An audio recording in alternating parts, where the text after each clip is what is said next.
Y entramos ya en materia para conversar y conocer a nuestra invitada internacional en un cierre magistral. Ella es una experta en comercio internacional con más de 13 años de experiencia a nivel regional latinoamericano en temas de aduanas, tratados de libre comercio, implementación de plataformas logísticas, portuarias y de zona franca, es decir, ideal para esta tarde en que estamos nosotros desmenuzando todo lo que está pasando en nuestro sector en la República Dominicana. Damos la bienvenida así a la señora Gloria Morales, directora de Supply Chain, que viene desde la ciudad de Panamá.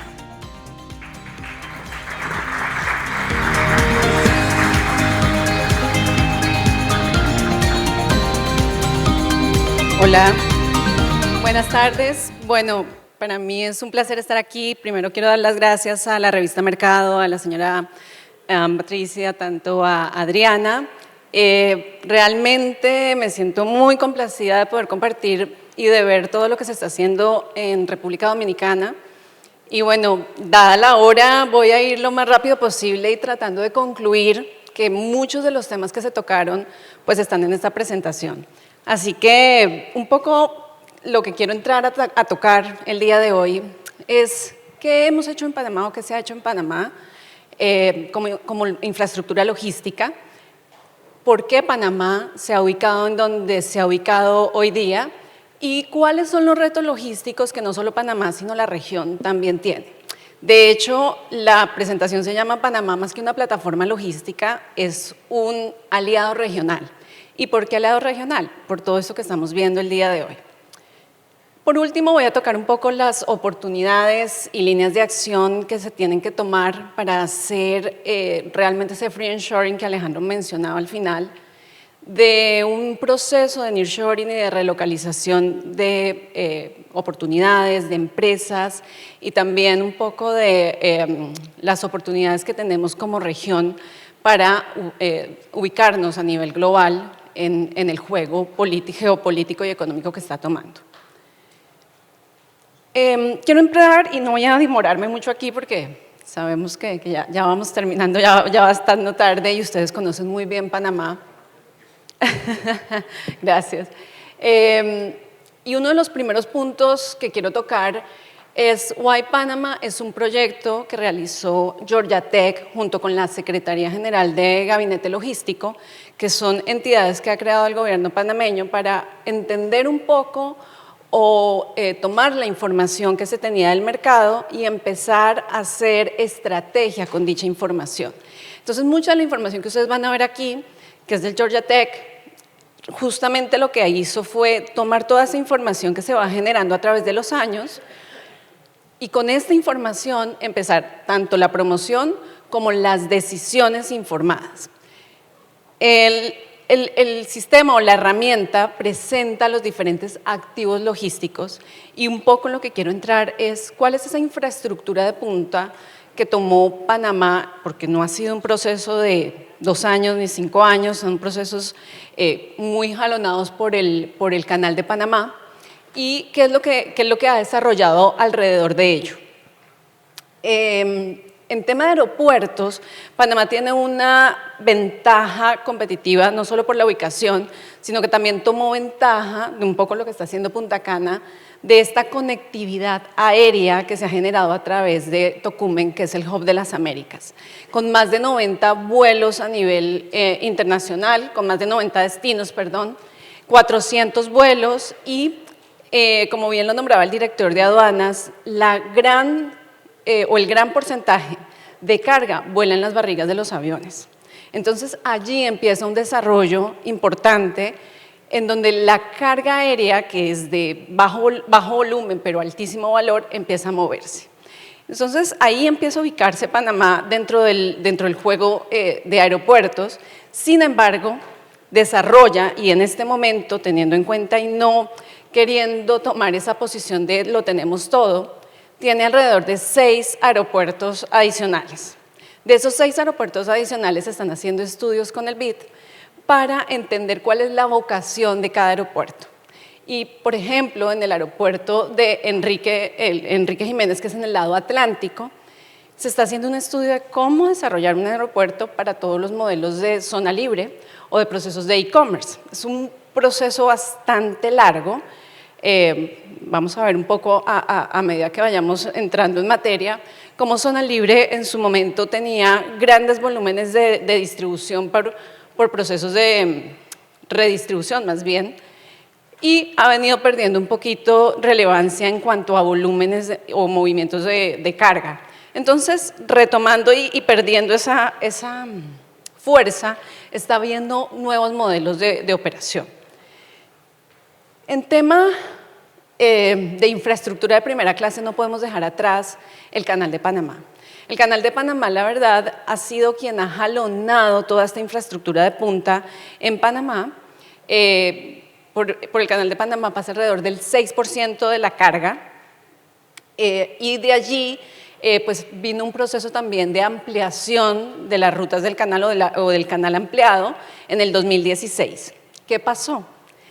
Panamá se dio cuenta con esa ampliación, que efectivamente era alrededor del 6%, pero mucha de esa carga que antes era un proceso de transbordo empezó a pasar a través del canal y generar, o más bien generar nuevos polos productivos en la región como Cartagena y República Dominicana para agregar valor. Entonces, fíjense cómo una infraestructura que efectivamente es de punta empieza a generar un poco el efecto contrario. Pero fue bueno en su momento porque empieza a llamar la atención hacia Panamá, dónde debo cambiar, dónde debo hacer clic con lo que está pasando en el mercado, y es justamente agregar valor a la carga. No solamente ser el punto de tránsito o el puente de conexión, sino efectivamente agregar valor. Definitivamente el Canal de Panamá pues ha contribuido y contribuye diariamente al movimiento de carga, reducción de costos, reducción de tiempos. De hecho, la semana pasada se recibió el primer buque de 15.478 TEUs en el puerto de Balboa, que son volúmenes que la verdad muestran la capacidad de infraestructura y la inversión que se ha hecho.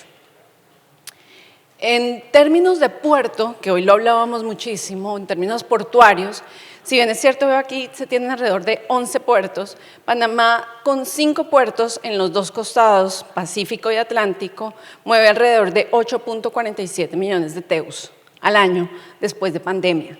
De hecho, pandemia fue un gran reto para Panamá, jamás paró los modelos de distribución y demostró cómo ser resilientes ante una situación y ante un quiebre de la cadena logística. Por el contrario, de aquí nacieron muchas iniciativas que les voy a comentar un poco al final, porque la infraestructura que tiene Panamá a nivel portuario compensa un poco las ineficiencias que se tienen en infraestructura en Centroamérica. Y empezó a ser un modelo de intermodalidad bastante interesante, en donde logró las reducciones de tiempos y costos para otros países. Y de aquí salieron unas sinergias donde Panamá efectivamente, o ciertos modelos de operación, empiezan a ser aliados logísticos para la región. Definitivamente, pues se tienen dos clústeres, el Atlántico y el Pacífico. ¿Por qué el Atlántico se desarrollaron tres? Por lo que les comentaba al inicio. Zona Libre de Colón, en su momento, fue una de las, o es la segunda zona libre más grande del mundo, sin embargo, tiene un modelo de negocio un poco distinto a lo que estamos viendo hoy en zonas francas y logística. Y el Pacífico está en este momento en ese proceso de desarrollo bastante interesante porque empieza a agregar valor a la carga y empieza a jugar el mismo juego que los otros países de la región estaban llevando, que en su momento Panamá no lo vio. Panamá tenía clarísimo que tenía una infraestructura de punta, pero estaba viendo pasar la carga. Y realmente ese no es el valor agregado que en su momento necesitaba o necesita la región. Por eso Panamá empieza a ser aliado. No quiero dejar este slide sin mencionar lo importante que ha sido el manejo de tecnología y avances en tecnología en temas portuarios. Me llamaba mucho la atención del director de la autoridad marítima, en donde empiezan a hablarse de temas de actualización de legislación y también información importantísima que lo acaba de mencionar también Francisco, las decisiones se toman informadas. Entonces, en tema de tecnología, Panamá desde el 2017 creó la nueva ventanilla, la nueva ventanilla de información por CEL, donde tanto las líneas navieras, los puertos empiezan a informar previamente qué viene, cómo viene, dónde va, y las decisiones o la mitigación del riesgo se toma previo a que la carga llegue. Esto genera unas reducciones no solamente en costos y en inspecciones y demás, sino también una mitigación del riesgo, porque hay algo que lamentablemente el comercio internacional puede ser un precursor, vamos a decir, o un catalizador, y es el tema de riesgo de la cadena logística, no solamente por la disrupción o por cortes en la cadena, sino por temas de seguridad mundial. Entonces, este punto es bien importante y obviamente pues todo el tema de tecnología que se están tomando en temas portuarios que ustedes muy bien lo han nombrado. Por último, en temas de infraestructura logística de primera clase, las zonas económicas especiales, y es parte de este foro y de esta conversación de hoy, pues se encuentran desarrollándose en Panamá desde hace más de 20 años. Arrancamos con ubicación de empresas multinacionales SEM y modelos de inversión bastante interesantes donde se atrajo inversión para multinacionales como cabezas o operaciones regionales, pero en su momento, digamos que no estaba tan enfocado en tema de manufactura. Sin embargo, obviamente se empiezan a desarrollar las zonas libres o la zona libre de Colón, que se desarrolla más o menos en el 78. Se desarrolla el área de Panamá Pacífico, que es un proyecto interesantísimo, en donde no solamente se tiene en cuenta el modelo de operación logístico, sino también vivienda para todas las personas que se traen, temas migratorios, porque obviamente un país con 4 millones de habitantes necesita mucha mano de obra, y la mano de obra en Panamá realmente tiene un costo alto porque es un país dolarizado. Entonces se tiene que traer mucha mano de obra especializada además. Se tienen modelos o regímenes como la Ciudad del Saber, que lo nombraban hoy en temas de capacitación, es súper importante. Y la Ciudad del Saber es una zona franca o un régimen especial donde se ubican universidades, organizaciones no gubernamentales, y genera un ecosistema que apoya todos estos otros modelos o otros sectores. Entonces, cuando se habla de Panamá, se dice, ¿pero por qué se tienen tantos regímenes? Se tiene Zona Libre, se tiene Panamá Pacífico, se tiene Ciudad del Saber, y en el 2011 se aprueba la Ley de Zonas Francas, en donde en su momento la Ley de Zonas Francas, o más bien antes de la Ley de Zonas Francas, en Panamá el sector de zonas francas se veía como un negocio de bienes raíces y no como un negocio de manufactura, de producción, de crecimiento para el país. Entonces, en el 2011, con la nueva legislación, se empieza a impulsar modelos de fabricación y de manufactura. Pero para generar eso hay que crear un ecosistema, como bien lo ha hecho República Dominicana, y muy abiertamente, y siempre lo hablamos en muchos foros. República Dominicana es uno de los países en best practice y que nosotros estamos siguiendo muy de cerca como modelo de crecimiento. Pero estamos lejos, por eso es que hay que hacer aliados. Y cuando digo estamos lejos nosotros tenemos 12 zonas francas activas, y realmente en el último gobierno se han aprobado más de 22 zonas francas, y tenemos 121 empresas establecidas en este momento. Entonces, si se dan cuenta, comparado con los números que tiene República Dominicana, todo el mundo diría, bueno, Panamá debe tener un modelo de negocio de zonas francas. Estamos en eso, pero sin embargo se tienen otros regímenes que ha sido el éxito realmente de la atracción de inversión. ¿En qué estamos en este momento? Porque el resto de regímenes tienen beneficios fiscales, aduaneros, migratorios, laborales, porque nuevamente son ecosistemas. En este momento se está trabajando en Panamá para hacer una homologación y seguir un poco el camino que están llevando los demás países. No quiero tampoco dejar, y lo nombraron en el panel de aeronáutica, Panamá tiene una legislación de zona libre de petróleos, entonces ha tocado diferentes sectores aprovechando este tipo de regímenes. La zona libre de petróleos está hecha especialmente para el almacenamiento de búnker, obviamente para todos los buques que pasan por el canal.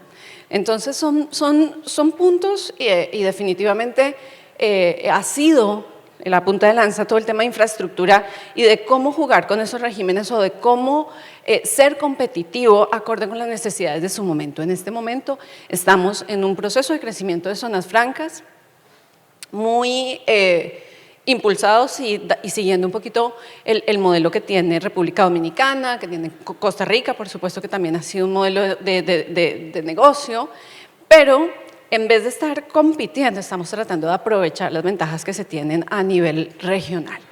Por último, en Panamá también se tiene como infraestructura el centro logístico o el centro regional humanitario, en el cual pues desde allí se atienden todos los desastres de la región.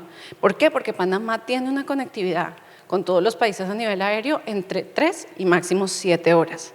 Entonces realmente desde allí se pueden cubrir diferentes sectores. Voy a ir un poco más rápido, me quise detener en toda esta parte de infraestructura, porque realmente de allí es donde tiene una gran fortaleza y desde allí nacen, y vamos a ver más adelante, cómo deberíamos aprovechar esas ventajas que tiene Panamá en infraestructura, que no ha sido un proceso de 2 años, y más bien seguir creciendo como región.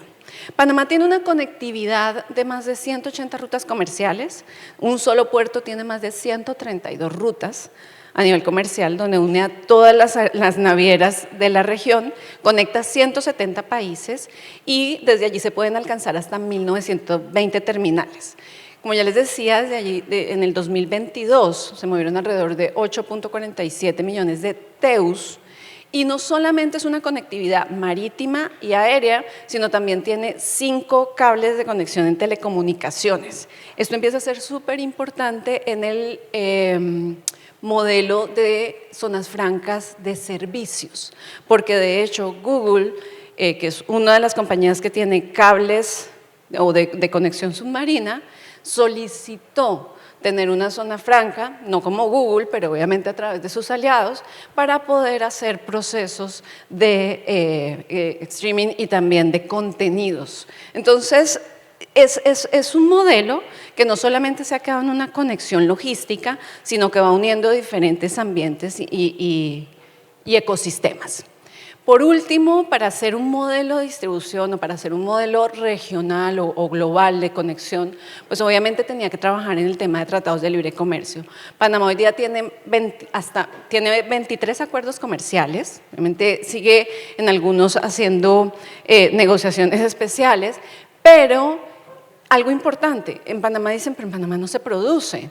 Sí, en eso estamos, se está trabajando en un proceso de producción.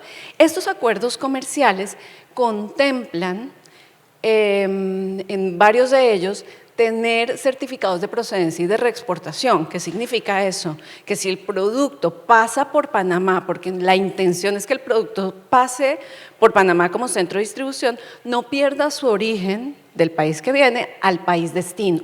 ¿Por qué? Porque obviamente se está en un proceso de agregar valor, de hacer transformaciones muy pequeñas que muchas veces no cambian origen. Entonces, no solamente es el tema de los tratados de libre comercio, sino saber cuáles son las falencias o en dónde tenemos procesos que podríamos aprovechar y finalmente ofrecer un valor al cliente final, al país y al mercado, haciéndolo competitivo.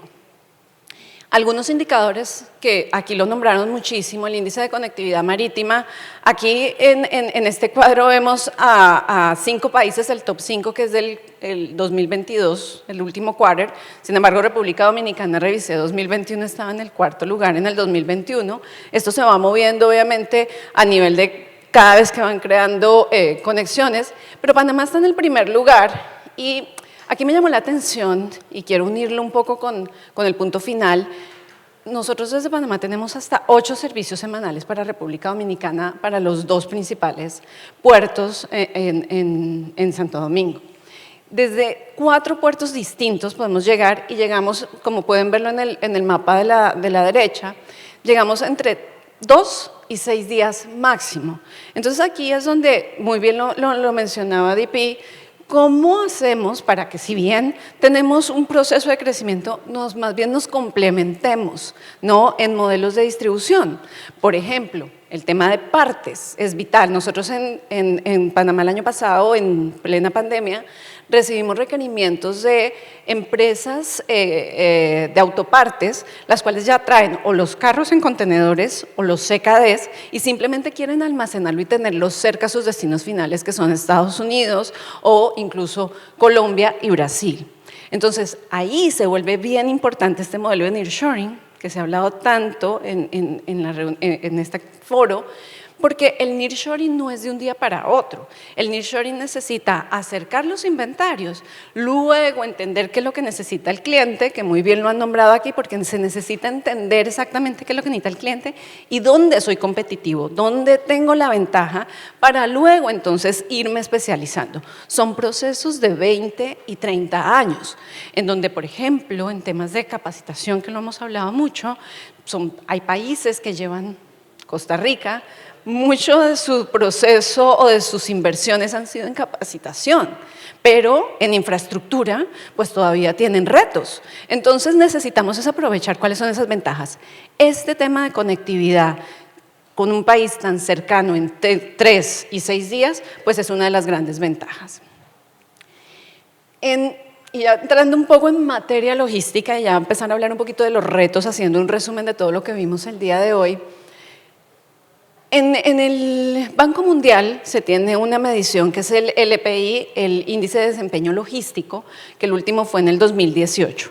Panamá sale bastante bien rankeado con respecto a la región y sale bastante bien rankeado especialmente en términos de infraestructura, trazabilidad y tiempos. Pero hay unos retos gigantes en aduana, hay unos retos gigantes en servicios logísticos, porque los servicios logísticos no es solamente los operadores, es la calidad de los servicios logísticos. Por cada dólar que se invierte en calidad de servicios logísticos, las exportaciones del país aumentan en un 7%, acorde con este análisis del Banco Mundial. Entonces, realmente, cuando vemos este desempeño, es el 2.66 sobre 5. Estamos bien lejos de Asia y de Europa, ¿no? Y este desempeño logístico de 2.66 es de la región, no el de Panamá, en donde aquí hay 2 drivers importantes, infraestructura y servicios logísticos. En infraestructura, definitivamente Panamá se va a la cabeza por temas portuarios, realmente, por canal de Panamá y bueno, por los otros temas que hemos visto un poco. Y aquí es donde la reconfiguración de esas cadenas logísticas empiezan a tomar ventaja o importancia. ¿Cómo aprovechamos este modelo de nearshoring y friendshoring? ¿Cuáles son esos retos que se tienen en el transporte y en la logística en América Latina? Aquí los hemos escuchado hoy en diferentes paneles, de diferentes maneras. Hemos hablado de capacitación, hemos hablado de infraestructura, hemos hablado de servicios, todos han hablado de normatividad. Y hay un reto gigante en normatividad. Estos son los drivers que mueven, acorde con el estudio del Banco Mundial en el 2021, es este estudio, en donde los puntos que se tienen que trabajar a nivel de la región son infraestructura, normatividad, servicios logísticos, y hay uno transversal, que también lo nombró Francisco, si no estoy mal al final, en el panel final, digitalización. Porque realmente en este momento, si no tenemos todos estos servicios digitalizados, si no estamos a la vanguardia y si no tomamos decisiones informadas, de nada nos va a servir la infraestructura. Y les comenté un poco lo que ya nos había pasado o lo que le pasó a Panamá en su momento, ¿no? Tenía toda la infraestructura, abrió el canal y vio pasar la carga hacia el resto de la región. Entonces tenía que tomar decisiones informadas. Y de hecho, pues eso fue un poco, y eso es en lo que ha venido trabajando. Entonces, ¿cuáles son los retos y los principales retos? Y aquí quiero tal vez entrar directamente, y lo nombraron en varios paneles, pero hacer el resumen ejecutivo de la tarde de hoy. Entonces, en transporte marítimo es increíble, la región mueve más del 95% de sus cargas en volumen a través de transporte marítimo. Sin embargo, el alcance que tiene América Latina, comparado con el resto de las regiones, obviamente Asia y Europa, pues es solamente del 13% y de hecho disminuyó en la última medición del 2019. Entonces, cuando tú ves que el 90% del transporte se mueve en marítimo y estamos supremamente lejos de los best performance, ahí hay algo que hacer y hay bastante por hacer, menos mal. ¿Qué pasa? ¿Qué es lo que falta? Y aquí son retos interesantísimos y de verdad cuando escuché la charla de Deep World decía, parece que hubiéramos hablado, ¿verdad? Entonces, uno de los retos es esa mayor concentración horizontal y vertical. Es un arma de doble filo y lo hemos podido ver un poco con lo que está pasando con las grandes navieras. Las grandes navieras están entrando en el negocio logístico, no solamente marítimo, no solamente terrestre, también quieren ser operadores logísticos, también quieren llevarse todo el camino. Y eso tiene un beneficio porque es un solo jugador quien me da todo el camino. Pero ¿qué pasa con esa competencia tan limitada? Cualquier cambio en la cadena va a ser inmediatamente un punto de quiebre de la cadena. Costos logísticos solamente manejados por pocos jugadores, poca disponibilidad. Entonces, ¿hasta dónde la verticalización, o más que verticalización, esa concentración, el gobierno tiene que estar muy atento? Sin embargo, en temas de concentración vertical de este mercado, como lo está haciendo bien DP World, ofrecer bajo una sola infraestructura, que es el modelo de las zonas logísticas portuarias, aeroportuarias, pues efectivamente deben reducir costos. Y eso es bien interesante en el transporte marítimo porque dejan de ser solamente un punto de recibo, se vuelven un jugador y un catalizador de la operación logística completa. Entonces, ¿y buscando qué? Reducción de costos. Siempre deben ir hacia la reducción de costos. Y el gobierno tiene que estar muy atento a esas concentraciones, porque sí tienen que haber jugadores en el mercado, eso sí. Por eso el tema de alianzas, por eso el tema de alianzas estratégicas y estar muy en contacto con lo que está pasando en el mercado. Hay una limitada gobernanza, definitivamente, lo veíamos con el director de la autoridad marítima, una legislación del 70, cuando ya definitivamente hoy día se necesitan otras capacidades, otras direcciones, y no solamente le pasa, y de hecho es uno de los retos del sector a nivel regional, porque tenemos limitación en normatividad. El mundo va tan rápido y la normatividad va atrás, y sacan la normatividad y la resolución no llega. Entonces, sale la normatividad, pero no sabemos cómo se aplica. Muchos de las decisiones que se tomaron en los años 90, 2000, que fueron un poco cambiando el modelo de negocio de que el gobierno era quien manejaba los puertos y lo pasaron al landlord, todavía tiene retos. Entonces, ese es otro de los puntos donde se tienen que trabajar para estar al nivel.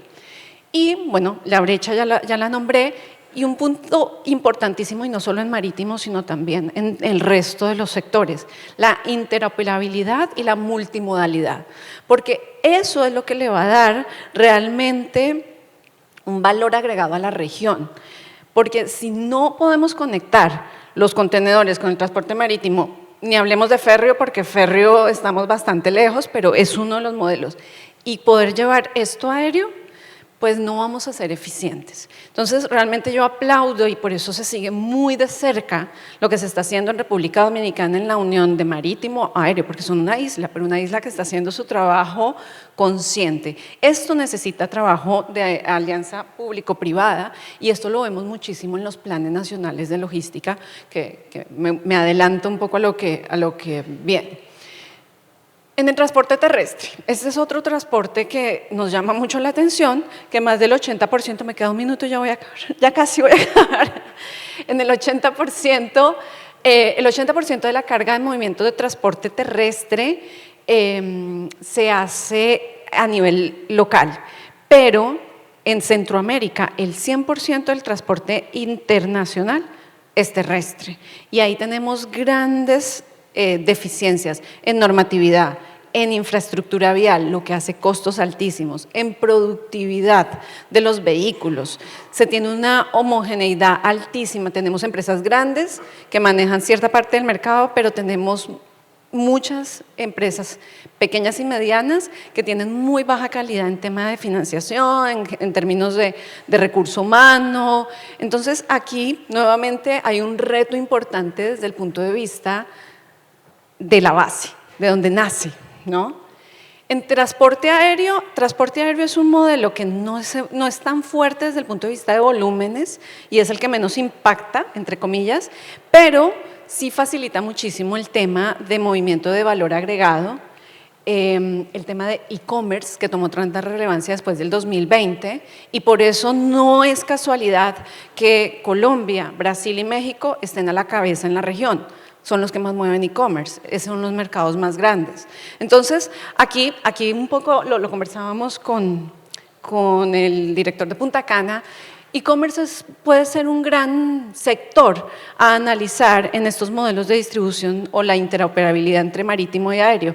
¿Qué hace falta? Normatividad, porque todo el tema de comercio transfronterizo no es tan fácil. Aquí se necesita mucho trabajo de la parte de la dirección de aduanas. Entonces debe incentivarse muchísimo la digitalización, los procesos mucho más ágiles y obviamente hay unos desequilibrios entre la oferta y la demanda porque no se utiliza todo lo que se podría usar de los vuelos de pasajeros, que es lo que un poco se está haciendo acá, porque el 70%, bien lo dijo el director de aduanas, vuela en la barriga de los aviones. Entonces, todo esto solamente es en transporte. Y si hablamos de digitalización, ni hablar de los retos que tenemos. Nosotros tenemos en este momento que usar todas las herramientas que se tienen a la mano, como Internet de las Cosas, que ayuda a reducir, da seguridad, como digitalización de procesos, que definitivamente es uno de los puntos donde se tienen retos a nivel de aduanas, porque en aduanas, para la facilitación del comercio, los procesos deben ser digitales, deben ser ventanillas únicas, 24/7, porque eso también da transparencia, todo el tema de inteligencia vial, artificial y todo el tema de análisis de data. El análisis de data es el que ayuda a tomar decisiones informadas. Si nosotros no analizamos la data, no sabemos para dónde vamos. Y aquí tenemos grandes retos desde el punto de vista de infraestructura, tenemos retos en recurso humano, financiero, resistencia al cambio, bien lo nombraba Francisco. Entonces, ¿dónde están aquí las oportunidades? Público-privada, alianzas público-privada, y creo que aquí el ejemplo a seguir es República Dominicana definitivamente, pero hay que incluir la academia. La academia es importante porque la academia debe saber cuáles son las necesidades del mercado laboral, de la mano de obra laboral. Esto va de la mano con planes de negocio o planes nacionales logísticos que son impulsados por el BID, por el CAF, que tienen que incluir todas las variables. Se tiene que hacer una inversión en infraestructura y lo nombraba al principio, el tema de los instrumentos de fondeo son bien importantes, a veces nos quedamos en el público solamente y pues obviamente todo el tema de conexión multimodal. Caso de éxito en temas de sinergias regionales y aquí se habla mucho del tema de las alianzas o del aliado regional. Como les comentaba con Costa Rica es un país que ha desarrollado muy bien la parte del recurso humano. El recurso humano en Costa Rica viene de años de capacitación y Panamá tiene la infraestructura, Costa Rica no. ¿Qué se hizo en el 2021 cuando la carga quedaba parqueada en el puerto del Pacífico 3 semanas, 4 semanas? Convertimos, gracias a una legislación que se hizo en el 2021, para almacenamiento y centros de distribución en puerto y se empezó a hacer un modelo de distribución multimodal, donde hoy día una de las grandes compañías que está ubicada en una zona franca de Costa Rica utiliza toda la infraestructura vial y portuaria de Panamá y logró hacer reducción de costos, de tiempos, de procesos. De hecho, está colocando en este momento la fábrica gracias a través de Panamá, o sea, en Costa Rica, pero a través de Panamá. Y trabajamos en conjunto con autoridad, con CINDE, con diferentes jugadores. Entonces, aquí viene el tema de la alianza público-privada. Rápidamente voy moviéndome. Con base en la demanda, la verdad, hay muchas industrias que necesitan alrededor de la región las ventajas que tenemos como región. Caso farmacéutica, caso máquinas y equipos, caso electrónica. Lo que hay que entender es dónde tenemos la ventaja comparativa como país. ¿Qué le podemos ofrecer como región a través de la infraestructura que tiene Panamá mientras aquí se desarrolla y mientras nosotros desarrollamos un tema de recurso humano en Panamá y empezar a hacer viable un modelo Made in America? ¿No? Que es mucho lo que soñamos en ASFA con el doctor Martín y con Claudia, hablamos muchísimo del producto Made in America, porque tenemos que hacer sinergias, porque no vamos a sacar este producto solos en 2 años. Y ya pasaron 3 años de la pandemia y dijimos, este es el momento y todavía nos falta, y les acabo de mostrar todo lo que nos falta. Estos son los factores relevantes para elegir un destino de regionalización. Esto es un estudio que hizo McKinsey en el 2022, en donde definitivamente los costos, la infraestructura son importantes, mucho de eso ya se tienen hoy día en Panamá, y el tema de mano de obra y costos de mano de obra son bastante importantes, pues los tiene República Dominicana. Del anterior y de este tenemos que hacer un workshop con Pro Dominicana y empezar a ver dónde vamos a encontrar valor y dónde podemos agregar valor a esas empresas para traer la inversión a la región. Con eso los dejo. Muchas gracias. A ti, Gloria Morales, por este cierre magistral y este gran resumen y grandes conclusiones que nos presenta no solo de República Dominicana, sino del gran ejemplo que ha sido Panamá para la región y que camino a ser igual o mejores va República Dominicana.